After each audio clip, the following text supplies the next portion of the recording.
Do you need to decrease a single crochet row? Let's learn how.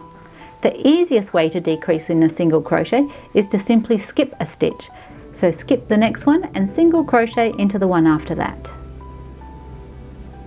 Now if you lay it down and we have a look, it leaves a little bit of a hole, but since it's single crochet, it's not too bad.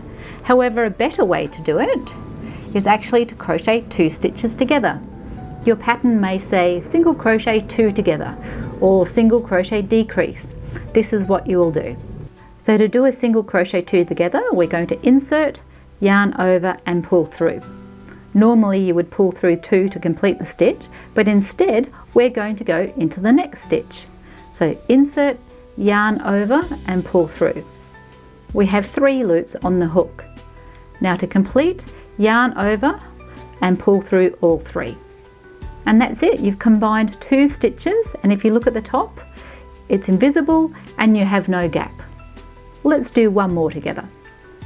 Insert, yarn over and pull through.